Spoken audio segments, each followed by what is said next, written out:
Hello, I am Midali, probationary officer in State Bank of India, presently posted in Kullu, Himachal Pradesh, and I am from Jammu basically. तो सब मुझसे पूछ रहे थे to make a video on my strategy. तो मैं इतनी expert तो हूँ नहीं कि एक स्ट्रैटेजी शेयर करूँ, but one thing I can share is that is my experience from this exam. तो मैंने सोचा कि एक वीडियो बनाती हूँ जिसमें कुछ चीज़ें जो मैंने अपने इस प्रेपरेशन जर्नी में इम्प्लीमेंट की थी जो मुझे काफ़ी यूज़फुल लगी. तो मैंने सोचा कि उस पर उसको शेयर किया जाए. तो सबसे पहले तो जब मैं बीटेक में थी थर्ड ईयर में, तो I came across a book called named R. अग्रवाल. और वो बुक मुझे इतनी पसंद आ गई है, वो मुझे मतलब बुक बहुत अच्छी लगी है क्योंकि उस बुक की वजह से मेरा अरिथमेटिक बहुत इम्प्रूव्ड हुआ था. एंड जैसे हम लोग पीओ मेंस की बात करते हैं किसी भी एसबीआई और आईबीपीएस, तो उसमें क्या होता है, उसमें डीआई आती हैं एंड आरआरबीपीओ में भी डीआई आती हैं. तो उनके जो बेस होता है that is only related to profit and loss, time and work, then speed and distance, probability, mensuration, वो उस पर बेस्ड होता है. तो अगर आपका अरिथमेटिक स्ट्रॉन्ग है ना, तो आप वो डीआई एटलीस्ट 2 क्वेश्चंस तो हर एक डीआई के कर सकते हो. एंड प्री में भी वो हेल्पफुल रहता है क्योंकि बेसिक्स अच्छे होंगे तो आपकी स्पीड भी अच्छी होगी. तो वो बुक इतनी अच्छी है कि ना मतलब आपके बिल्कुल बेसिक से लेके to a very good level तक आपका बना सकती है. एंड आई बिलीव कि मेरा अरिथमेटिक में उस बुक का कॉन्ट्रीब्यूशन बहुत ज़्यादा रहा है. Second thing, I think apps and internet has been played a very important role in my this preparation time. क्योंकि 3 ऐप्स जो मुझे बहुत अच्छी लगती थी और जो मैंने अभी भी अपने फ़ोन में रखी है और मैं कभी उनको डिलीट नहीं करूँगी, that is Adda, Oliveboard and practice mock. तो ये 3 ऐप्स मतलब आई थिंक कि these are the best apps for a banking aspirants. और इसमें से मैं सबसे टॉप पे रखूँगी अड्डा को. अड्डा इज़ नेक्स्ट लेवल बिकॉज उसमें इतने ज़्यादा क्वेश्चंस हैं to solve. And at the end of the day हमें क्वेश्चंस ही सॉल्व करने हैं और जितने हम क्वेश्चन सॉल्व करेंगे इनडायरेक्टली उतने हम कंफर्टेबल होंगे इन दैट पर्टिकुलर सेक्शन और उतनी हमारी स्पीड भी बढ़ेगी. सो अड्डा डेली के क्विजेस लाता है for all the sections, reasoning, maths and GK, computer, English. तो मुझे वो बहुत अच्छी ऐप लगती है.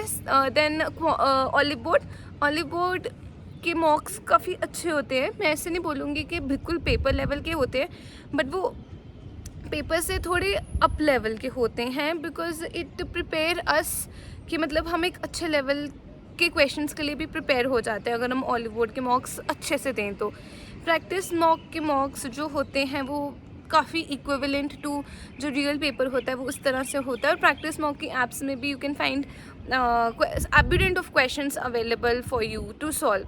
एंड मैं फिर से बोलूँगी कि आप जितने ज़्यादा क्वेश्चन सॉल्व करोगे आप उतने ज़्यादा कंफर्टेबल होंगे इन दैट पर्टिकुलर सेक्शन और उतने ज़्यादा आपको कॉन्फिडेंस आएगा उस सेक्शन को उन टाइप के क्वेश्चंस को सॉल्व करने में.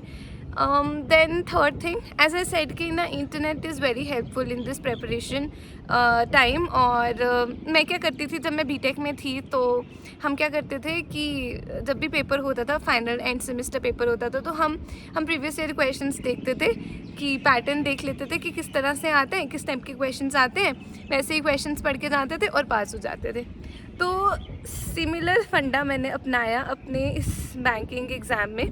मैंने क्या किया कि मैंने देखा कि ना प्रीवियस ईयर क्वेश्चंस देखते हैं किस टाइप के पेपर आते हैं. पहले तो मैं इस प्रिंसिपल पे बिलीव करती हूँ कि कोई अगर हम एग्ज़ाम दे रहे हैं तो we should be very familiar कि वो एग्ज़ाम आता किस टाइप का है, किस टाइप के क्वेश्चंस आते हैं, किस लेवल के क्वेश्चंस आते हैं. तो वो आप फेमिलियर हो सकते हो by just going through the previous year questions.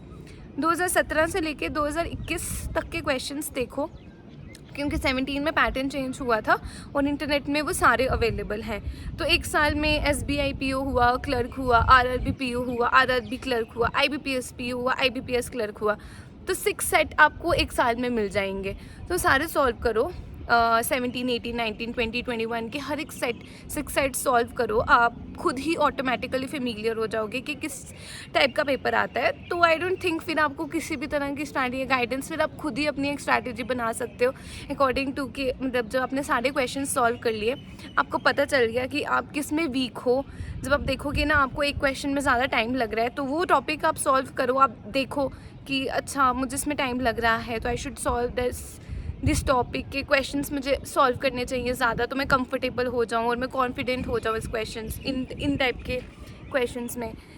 So I think these were the 3 things जो मैंने इम्प्लीमेंट की और जो मुझे ऐसा लगा कि मुझे ज़रूर शेयर करनी चाहिए आप सबके साथ, सो दैट आप भी कोशिश करो कि to implement these things, maybe ये आपको हेल्पफुल हो in your journey. Lastly, I just want to say कि ना it is your journey that is leading towards a job. तो start enjoying this journey and इसको regret करने की ज़रूरत नहीं है कि मतलब हम इतने टाइम के लिए बैठ रहे हैं, पूरा दिन बैठना पड़ रहा है और कोई रिजल्ट्स नहीं आ रहे।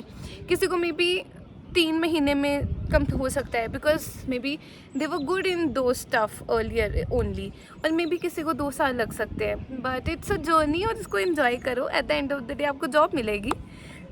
So thanks for watching the video. शायद अपकमिंग वीडियोस में अगर मुझे ऐसा लगा तो कि मैं स्ट्रैटेजी शेयर कर सकती हूँ अपने सब्जेक्ट वाइज, तो मैं ज़रूर करूँगी। So thank you, okay bye.